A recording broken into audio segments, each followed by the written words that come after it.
Avant de plonger dans cette histoire incroyable, pensez à vous abonner à la chaîne et à activer la cloche. Ici, chaque récit a quelque chose à dire, et vous ne voudrez pas en manquer un seul. La grande demeure de briques rouges s'élevait au bout de l'avenue, imposante et silencieuse, comme un gardien des secrets de la famille Whitmore. Les lustres en cristal scintillaient dans le salon principal, reflétant chaque pas des invités et chaque mouvement des domestiques. Margaret Whitmore, femme d'affaires austère et maîtresse absolue de la maison, parcourait la pièce d'un pas rapide, inspectant l'ordre, le moindre détail, et surtout, l'obéissance de ses employés.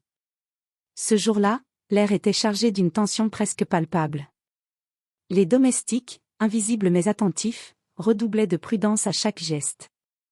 Parmi eux, Clara, vêtue d'un simple uniforme noir, portait un plateau de thé avec une précision parfaite. Ses yeux brillaient d'une intensité discrète, trahissant un secret que personne ne pouvait deviner. Un tremblement, presque imperceptible, fit basculer une tasse sur le plateau. Le thé éclaboussa le tapis persan, un rugueux symbole de prestige et de pouvoir. Margaret se raidit, ses yeux se plissant d'une colère sourde. En quelques secondes, elle attrapa Clara par le bras, la secoua et la gifla avec une brutalité glaciale, laissant derrière elle un silence étouffé. Les autres domestiques détournèrent le regard, conscients que le moment dépasserait le simple accident. Mais Clara ne s'effondra pas. Ses larmes discrètes coulaient comme des gouttes de pluie sur un visage impassible. Dans ce fracas de colère et d'humiliation, un plan silencieux se déroulait. Elle n'était pas une simple domestique. Elle était la véritable propriétaire de la maison, revenue incognito après des années d'absence pour observer, juger et, si nécessaire, reprendre ce qui lui revenait de droit. Dans ce regard, Margaret ne pouvait percevoir ni défi ni peur. Clara portait un masque parfait de soumission, mais derrière ce voile, brûlait la vérité prête à éclater. La maison elle-même semblait retenir son souffle, consciente qu'un simple incident venait de mettre en mouvement une révélation qui changerait tout. Le soleil de l'après-midi filtrait à travers les grandes fenêtres du salon, illuminant les tapis persans et les fauteuils de velours comme pour souligner chaque imperfection de la maison. Margaret Whitmore, toujours impeccablement vêtue, parcourait la pièce d'un pas sûr et autoritaire, inspectant la disposition des objets et le moindre pli des rideaux. Chaque mouvement de ses domestiques était sous son regard vigilant. Clara entra alors, portant un plateau de thé fumant. Elle avançait avec calme et maîtrise, mais ses mains légèrement tremblantes trahissaient une tension intérieure. Un geste maladroit, une tasse qui bascule sur le plateau, et le thé se répand sur le tapis. Le silence tomba dans le salon. « Mais, qu'est-ce que c'est que ça ?» hurla Margaret, sa voix résonnant dans la pièce comme un coup de tonnerre. Elle s'avança, saisit Clara par le bras et la gifla brutalement. Les yeux de Clara s'écarquillèrent un instant, mais elle ne céda pas à la panique. Les autres domestiques, figés, échangèrent des regards inquiets. Margaret continua, « Tu crois pouvoir travailler ici sans discipline ?» Ces mots étaient tranchants, comme des lames. Clara baissa la tête, encaissant chaque humiliation. Mais à l'intérieur, son esprit restait calme. Chaque gifle, chaque cri, elle les enregistrait comme preuve, chaque mouvement de Margaret comme un indice pour ce qu'elle avait prévu depuis son retour. Après quelques instants, Margaret, essoufflée par sa propre colère, se détourna pour montrer aux autres qu'elle avait repris le contrôle. Clara resta immobile, le visage marqué par l'humiliation, mais avec une étincelle dans les yeux que personne ne pouvait lire. Elle savait que ce n'était que le début, la vérité sur sa véritable identité, et le rôle qu'elle allait jouer dans cette maison, finirait par éclater. Dans le silence qui suivit, seule la lueur du soleil sur le tapis taché semblait témoigner de ce moment, un symbole que même dans les maisons les plus riches et parfaites, le pouvoir et l'illusion peuvent être remis en question. La soirée tomba sur la grande demeure, enveloppant les pièces d'une pénombre douce où seules les lampes à abat-jour diffusaient une lumière chaude. Clara, toujours vêtue de son uniforme de domestique, se déplaçait silencieusement dans les couloirs, observant chaque détail avec une attention presque scientifique. Les tableaux au cadre doré, les tapisseries anciennes, et les meubles parfaitement alignés racontaient l'histoire de cette maison, et la manière dont Margaret avait cru en prendre le contrôle.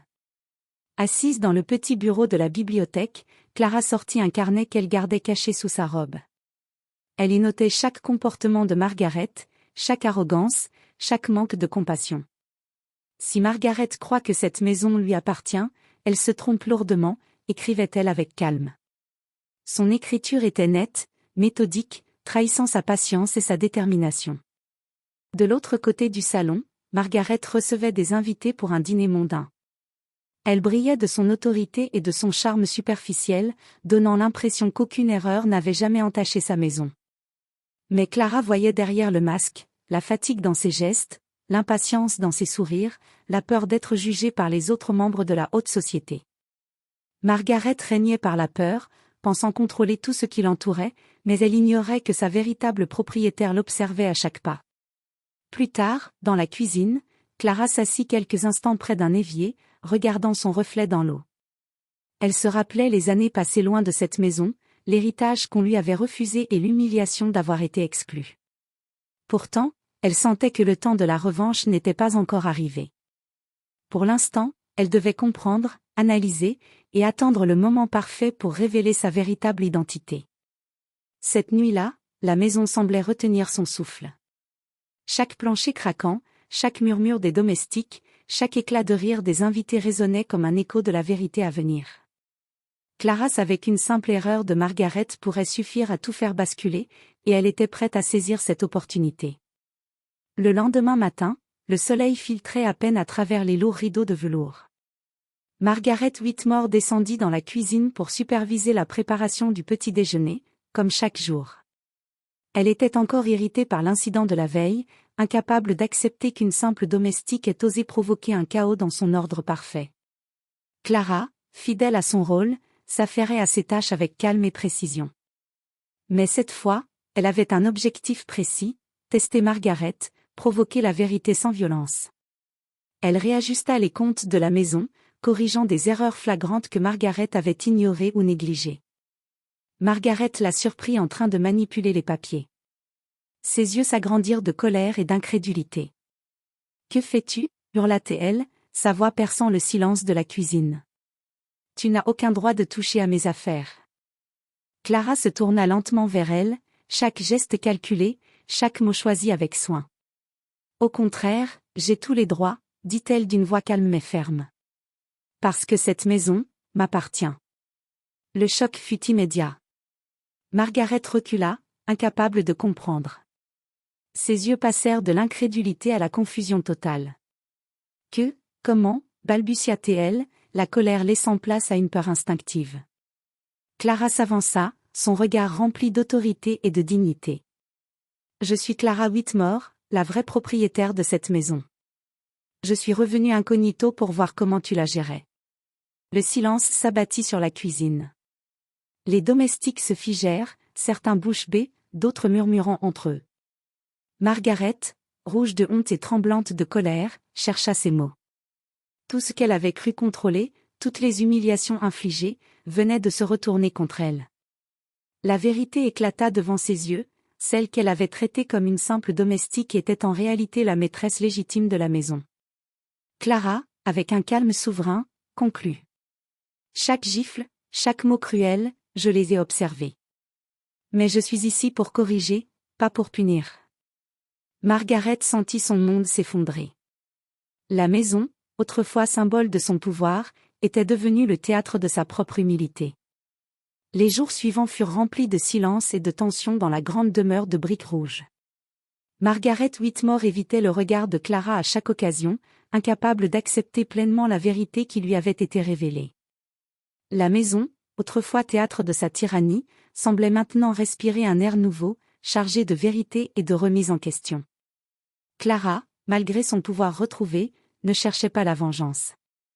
Elle observait Margaret avec attention, consciente que chacun mérite une seconde chance. Un matin, alors que Margaret s'affairait à organiser la salle à manger, Clara s'approcha calmement. « Margaret, dit-elle doucement mais avec autorité, je ne suis pas ici pour te punir. Je veux que cette maison soit un lieu de respect, pas de peur. » Margaret, la tête basse, sentit ses épaules se détendre légèrement. La honte et la culpabilité l'avaient rongée, mais elle comprit que la vraie force ne résidait pas dans la domination ou les cris. « Clara, je suis désolée, » murmura-t-elle. « Pour tout, pour ma colère, ma cruauté. Je ne savais pas. » Clara sourit légèrement, la première fois depuis son retour. Ce n'est pas le passé qui compte, Margaret, mais ce que tu fais maintenant. Montre du respect, de la compassion, et tu retrouveras la confiance que tu as perdue. Au fil des semaines, Margaret changea progressivement.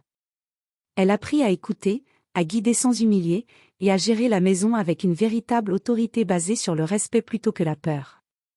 Les domestiques, autrefois craintifs, commencèrent à travailler avec plus de loyauté et de dévouement. La maison elle-même sembla respirer à nouveau, remplie de rires, de dialogues sincères, et de chaleur humaine. Margaret et Clara développèrent une relation basée sur la confiance et la compréhension. La propriétaire légitime et l'ancienne, domestique, travaillaient désormais côte à côte, chacune apportant ses forces et ses leçons. La grande demeure, autrefois théâtre de conflits et d'humiliation, devint un symbole de réconciliation et d'harmonie. Et Clara, la femme qui avait patienté dans l'ombre, avait rappelé à tous qu'aucun pouvoir n'est légitime sans respect, et que la vérité finit toujours par éclater.